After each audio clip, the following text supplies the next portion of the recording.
بسم اللہ الرحمن الرحیم الصلاۃ والسلام علیک یا رسول اللہ وعلی آلک و صحابک یا حبیب اللہ اللہم انی اسألک واتوجہ الیک بنبیک محمد نبی الرحمت یا رسول اللہ انی توجہت بک الی ربی فی حاجتی ہذہ لیقضی لی حاجتی۔ یہ وہ دعا ہے جو آپ صلی اللہ علیہ وسلم نے ایک نابینا صحابی کو تعلیم فرمائی۔ یہ وہ دعا ہے جو ناممکن کو ممکن بنا دیتی ہے۔ یہ وہ دعا ہے جو بڑی سے بڑی مشکل کو دور کر دیتی ہے۔ یہ وہ دعا ہے جو بڑی سے بڑی حاجت کو پورا کر دیتی ہے۔ تمام بندشیں، تمام رکاوٹیں، تمام دشمنیاں، تمام روحانی ترقیوں کے اندر جو مشکلات پیش آتی ہیں، آس پڑوس، حاسد و فاسدین سے بچاؤ کے لیے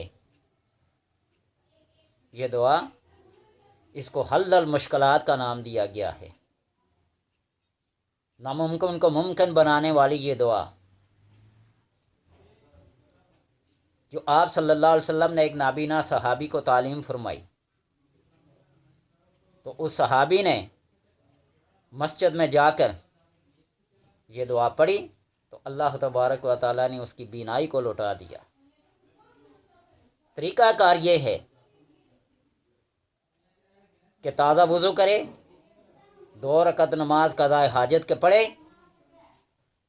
اور سلام پھیرنے کے بعد نبی اکرم صلی اللہ علیہ وسلم کی ذات عالی مقام پر درود و سلام پڑھے، اور اس کے بعد 100 بار یہ دعا پڑھے تو اللہ تبارک و تعالیٰ بڑی سے بڑی مشکل کو، بڑی سے بڑی حاجت کو پورا کر دیتا ہے، ناممکن کو ممکن بنا دیتا ہے۔ بات یہ سمجھیے، صرف اس میں اخلاص،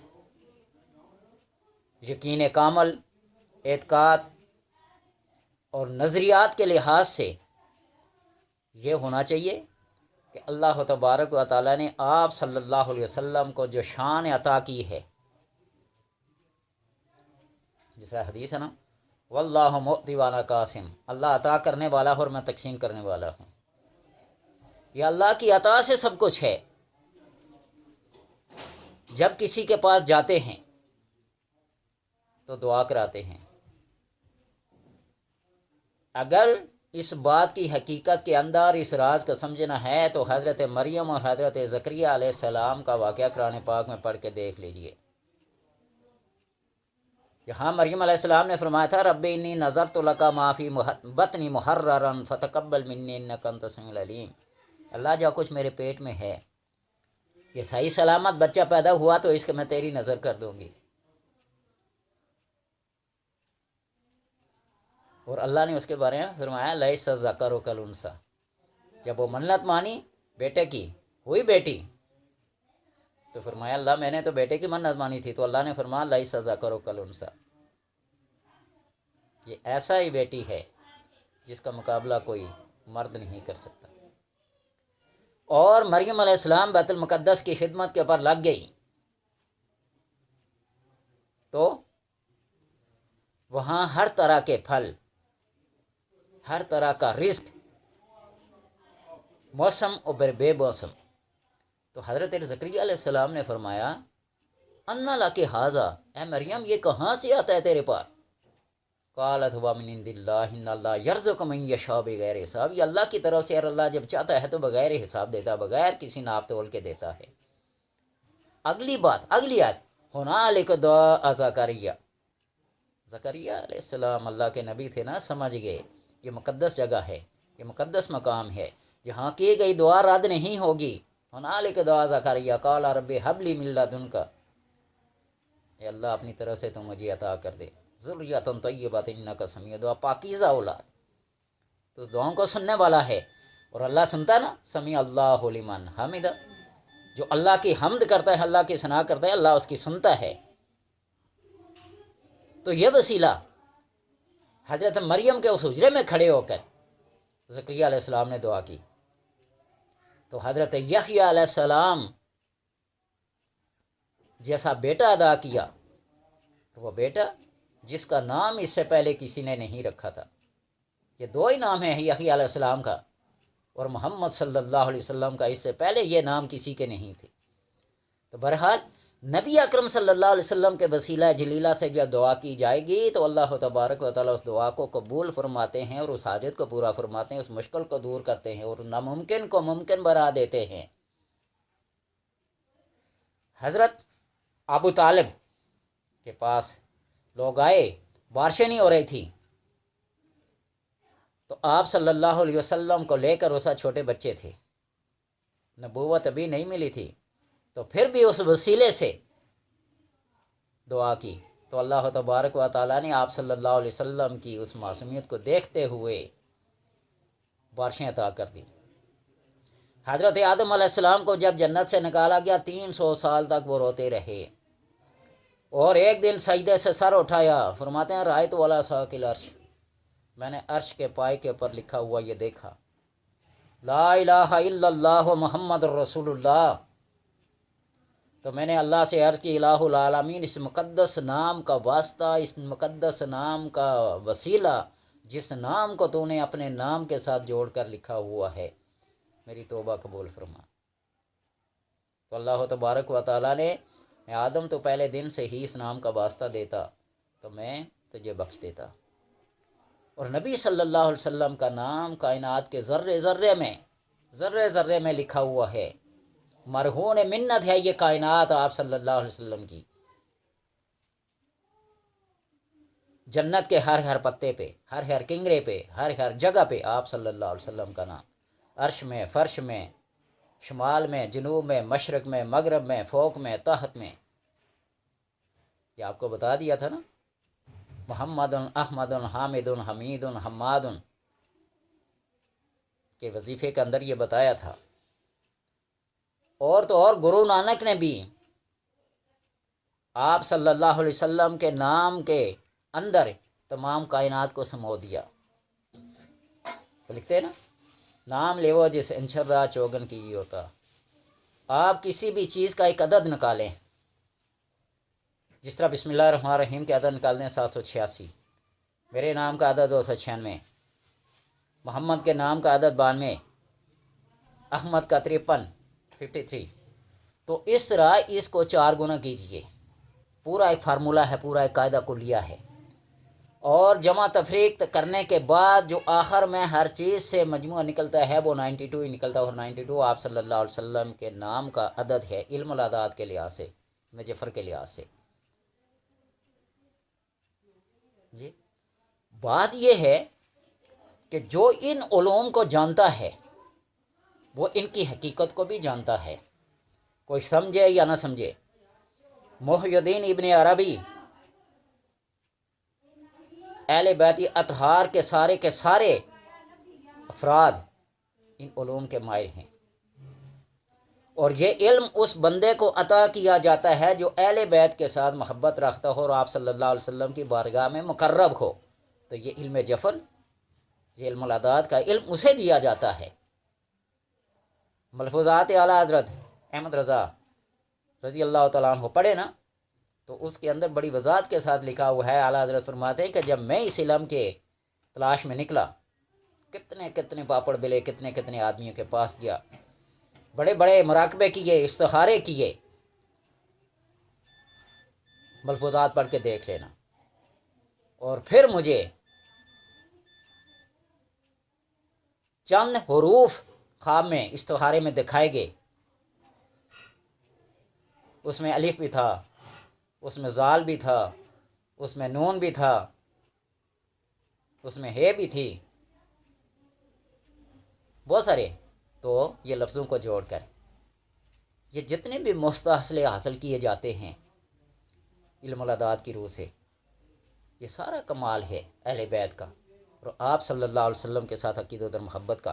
بہرحال اس دعا کو جو آدمی 100 بار پڑھے گا، اللہ تبارک و تعالیٰ اس کی حاجت کو پورا کر دے گا، اس ناممکن کو ممکن بنا دے گا۔ اگر شک ہو تو کبھی کر کے دیکھ لینا، توجہ کے ساتھ، کامل یکسوئی کے ساتھ، ارتکاز کے ساتھ، اور اس اخلاص کے ساتھ جو آپ صلی اللہ علیہ وسلم کے ساتھ بندے کا ہے، پھر پڑھ کے دیکھ لے تو اللہ تبارک و تعالیٰ اسی جگہ پہ، اس حاجت کو پورا کرنے سے پہلے پہلے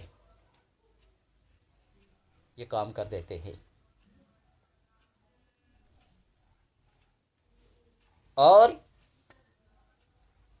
بہت ساری ایسی دعائیں، ایسے درود، ایسے صلات، ایسے الفاظ، ایسے جملے ہیں جو اللہ تبارک و تعالیٰ کی بارگاہ میں بڑے مقبول ہیں۔ یا رب لک الحمد کما ینبغی لجلال وجہک و عظیم سلطانک، کبھی اس کا ورد کر کے دیکھیے گا۔ فرشتے بھی حیران اور پریشان رہ جاتے ہیں کہ اس کا اجر و ثواب کیا لکھیں۔ اللہ کے حضور میں جب کہتے ہیں الہ العالمین اس کا اجر و ثواب کیا لکھیں، تو اللہ فرماتا ہے اس کو میرے اوپر چھوڑ دو، تمہارے بس کی بات نہیں ہے اس کو لکھنا۔ سبحان الملک الحی الذی لا ینام ولا یموت کبھی پڑھ کے دیکھنا، اور اس دعا کو بھی، اس درود کو بھی پڑھ کے دیکھنا 313 بار۔ قضائے حاجات کے لیے بہت مشہور ہے، بہت عالی شان ہے یہ درود۔ اللہ صلی علی محمد وعلی آل محمد حبیب کا انی مشتاق بنور جمال کا و رسول کا یا اللہ یا اللہ۔ حبیب کے کا انی مشتاق، اے اللہ رحمتیں اور برکتیں نازل فرما محمد صلی اللہ علیہ وسلم پر و آل محمد پر، حبیب کا جو تیرا حبیب ہے۔ انی مشتاق، میں بھی اشتیاق رکھتا ہوں، میں بھی بڑا مشتاق ہوں۔ بنور جمال کا، اے نبی صلی اللہ علیہ وسلم آپ کے نور جمال کا، و رسول کا اور آپ کے رسول ہونے کا، یا اللہ یا اللہ۔ اس دعا کو بھی پڑھ کے دیکھنا 313 بار، منت مان لیں۔ اور میں اکثر لوگوں کو بتاتا ہوں، یہ بات میں نے مولانا کوکب نورانی سے سنی، وہ فرماتے ہیں کہ میرے والد صاحب شفیع و کاڑوی رحمۃ اللہ تعالی نے جب مسجد کی بنیاد رکھی گلزار حبیب کراچی میں، ان کی زبانی سنی ہوئی ہے، کسی لائیو ٹی وی پروگرام میں سنی تھی، سچ ہے تو تصدیق ہو جائے گی، جھوٹ ہے تو میری اصلاح ہو جائے گی۔ وہ فرماتے ہیں کہ جو بندہ ادھر میری مسجد میں آ کر یہ منت بانے 313 اصحاب بدر کی، اصحاب بدر کی، کہ اللہ اصحاب بدر کے صدقے میری اس حاجت کو پورا کر دے، اگر اس کی حاجت پوری نہ ہو تو اس کا دست اور میرا گریباں۔ اور جب سے یہ بات میں نے سنی ہے، آپ اللہ پہ یقین کریں گے، یہ بات حلفاً کہہ سکتا ہوں کہ بڑے مشکل سے مشکل کام جو مہینوں میں نہیں ہوتے تھے میں نے لوگوں کو بتائے، تو وہ کہتے ہیں جی ہمارا کام ہو گیا۔ ایک جی ایچ کے سے کرنل رفاقت صاحب ہے، وہ آئے اور اپنی کو مشکل کا ذکر کیا، 24 گھنٹے کے اندر اندر اللہ گواہ ان کی حاجت پوری ہوئی۔ ایک دبئی میں میرے ایک جاننے والے ہیں، یہاں سے گئے اور ان کو وہاں میڈیکلی انفٹ کر دیا، پریشان، 4 لاکھ روپیہ یہاں سے لگا کے گئی۔ میں نے کہا 313 اصحاب بدر کی نیاز دو، وہ کہنے لگے مرشد آپ ہی کریں، میں نہیں کر سکتا۔ آپ یقین جانے میں نے 313 یا 413 یا کچھ روپے 500 سے اوپر خرچ نہیں کیا، اپنی طرف سے کر دیا۔ اور ہفتہ نہیں گزرا تو اس نے کہا جی میری پروموشن بھی ہو گئی اور میری اتنی تنخواہ اتنے درہم لگ گئی ہے جو یہاں سے ایگریمنٹ کر کے گیا تھا۔ 27,000 روپیہ اس نے نذرانہ بھیجا۔ میں ایک بات کرتا ہوں کہ بہت سارے ایسے تجربات مشاہدات ہیں، میں نہیں کہتا کہ میں بتاتا ہوں اس لیے، جن کے نام الاپے جاتے ہیں، پڑھے جاتے ہیں، جن کی نسبتیں قائم کی جاتی ہیں، اور اپنی نسبت کو پکا جب رکھو گے تو یہ سارے کے سارے کام ہوں گے۔ نسبت سونے کی گندم کے ساتھ ہو جائے، گندم کے ساتھ ہو جائے تو جب تلے گا سونا نا گندم کے حساب سے تلے گا۔ اور جب کنکریوں کی نسبت چاولوں کے ساتھ ہو جائے تو وہ کنکریاں جب چلیں گے تو چاولوں کے ریٹ پہ تلیں گی۔ اس کا مطلب کیا ہے؟ صحبت صالح را صالح کنن، اگر کسی نیک کے ساتھ صحبت رکھو گے تو صالح کہلاؤ گے۔ صحبت طالح را صالح کنن، کسی بدبخت کے ساتھ اپنی صحبت رکھو گے بدبخت کہلاؤ گے۔ جس طرح سونے نے اپنی نسبت اپنے سے کم ترج کے ساتھ رکھی، وہ جب گندم کے ساتھ تلے گا تو اس کی قیمت کم ہو جائے گی۔ اور کنکریوں نے جب اپنی نسبت چاولوں کے ساتھ رکھی اعلیٰ ریٹ پہ تو وہ کنکریاں بھی چاولوں کے ریٹ پہ تلیں گی۔ اس لیے اپنی نسبتوں کو ان پاک ہستیوں کے ساتھ رکھو ان پاک ہستیوں کے ساتھ رکھو، جب تمہیں بھی وہاں پکارا جائے تو انہی ہستیوں کے ساتھ اٹھو۔ اور نبی اکرم صلی اللہ علیہ وسلم کے پاس ایک صحابی گئے نا، یا رسول اللہ صلی اللہ علیہ وسلم میرے جنت میں آپ کا ساتھ چاہیے، تو آپ نے فرمایا، وہ بات اس طرح شروع ہے قیامت کب آئے گی؟ تو انہوں نے فرمایا تو انہیں قیامت کے لیے کیا تیار کر رکھا ہے؟ اس نے کہا میں نے تو کچھ نہیں تیار، بس میری آپ سے محبت ہے۔ تو آپ صلی اللہ علیہ وسلم فرمایا پھر المرء مع من احبہ، انسان کا حشر اسی کے ساتھ ہوگا جس کے ساتھ وہ پیار کرتا ہے، محبت کرتا ہے، نسبتیں رکھتا ہے۔ اور نبی اکرم صلی اللہ علیہ وسلم کا یہ بھی ارشاد ہے نا، میری امت میں سے جس نے 40 حدیثیں یاد کر لی اور امت تک پھیلائیں، وَأَصَ اللَّهُ النَّبِيِّينَ، اللہ اس کو نبیین کے ساتھ مبعوث کرے گا، اٹھائے گا، انبیاء کے ساتھ، رسولوں کے ساتھ۔ کم از کم نسبت تو قائم رکھو نا، تو نسبت کے بدلے میں اللہ تبارک و تعالیٰ یہ دے۔ تو اس درود کو پڑھ کے دیکھیے گا، اللہ صلی علی محمد وعلی آل محمد حبیب کا انی مشتاق بنور جمال کا و رسول کا یا اللہ یا اللہ۔ اس کو بھی پڑھ کے دیکھیے گا، اللہم انی اسألک و توجہ الیک بنبیک محمد نبی رحمت یا رسول اللہ انی وجہت بکا الی ربی۔ پڑھ کے دیکھیے، 100 بار اس دعا کو پڑھیں، اور یہ جو درود پاک ہے اس کو 313 بار پڑھ کے دیکھیے گا، اپنی حاجات کو پورا ہوتے دیکھیں، ناممکن کو ممکن بناتے ہوئے دیکھیں، مشکلات کو حل ہوتے ہوئے دیکھیں، اور اپنی روحانیت ترقی دیکھتے جائیں۔ پھر سب سے بڑی ہوتی ہے انسان کی روحانی ترقی، اس کا دل فقر کی دولت سے مالا مال ہو جائے۔